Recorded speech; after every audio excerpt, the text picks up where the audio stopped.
वाघनखांबाबत बेईमान लोकांनी बोलू नये, सरकारकडून वाघनखांबाबत जनतेची फसवणूक सुरू। वाघनखांवरून खासदार संजय राऊतांचा सरकारवर हल्लाबोल।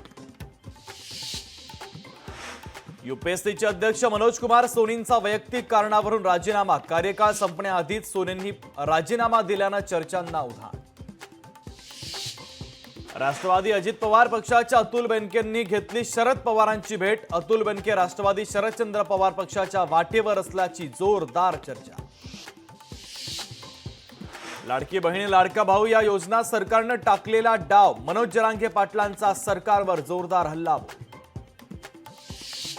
कांदा चाळ अनुदान धोरणामध्ये शासनाकडून बदल, शेतकऱ्याला वैयक्तिक ऐवजी सामूहिक कांदा चाळ अनुदान मिळणार, तर शासनाच्या निर्णयाला शेतकरी संघटनांचा विरोध।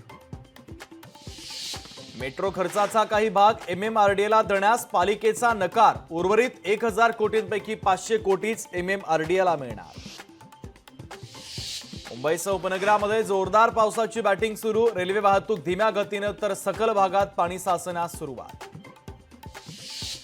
नागपूरमध्ये जोरदार पावसाला सुरुवात, हवामान विभागाचा नागपूरला ऑरेंज अलर्ट, तर पावसामुळे जिल्ह्यातील शाळांना सुट्टी। मुंबईत सकाळपासूनच मुसळधार पाऊस, समुद्रामध्ये 3.30 मीटर उंचीच्या लाटा उसळणार असल्याची शक्यता, तर दुपारनंतर ओहोटी असणार।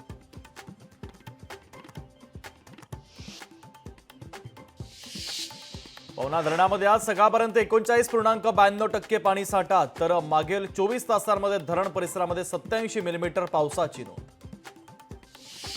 गडचिरोलीमध्ये 7 तालुक्यात अतिवृष्टी, गेल्या 24 तासात 79.2 मिलीमीटर पावसाची नोंद, तर 8 मार्गावरील वाहतूक सेवा बंद। भुशी धरण परिसरामध्ये पर्यटकांना बंदी, धरणाच्या पायऱ्यांवर पाण्याचा प्रवाह वाढल्यानं पर्यटकांना मज्जाव, पर्यटकांकडून नियमांचं मात्र उल्लंघन। पिंपरी चिंचवडमध्ये शरद पवारांच्या उपस्थितीमध्ये राष्ट्रवादी शरदचंद्र पवार पक्षाचा मेळावा, मेळाव्यात शरद पवार कार्यकर्त्यांना मार्गदर्शन करणार। भंडारा जिल्ह्यामध्ये पावसाची जोरदार हजेरी, जिल्ह्यातील अनेक रस्ते बंद, तर गोसेखुर्द धरणाचे 21 दरवाजे अर्धा मीटरनं उघडले। अमरावतीच्या चांदूर बाजार तालुक्यामध्ये मुसळधार पाऊस, तालुक्यातील काही गावांमध्ये पाणी शिरल्यानं जनजीवन विस्कळीत। मायक्रोसॉफ्ट सर्व्हर डाऊनचा पुणे विमानतळाला मोठा फटका, पुणे विमानतळावरील 19 विमानाची उड्डाण रद्द, सर्व्हर डाऊनमुळे चेक इन सुविधा प्रभावित, तर इंडिगो कंपनीची सर्वाधिक विमान उड्डाण रद्द। कराडच्या पाणी प्रश्नाबाबत उपमुख्यमंत्री फडणवीसांकडे भाजपच्या अतुल भोसलेंकडून निधीची मागणी, कोयना नदी पात्रातील पाईपलाईन दुरुस्तीसाठी प्रशासनाला कार्यवाहीचे आदेश।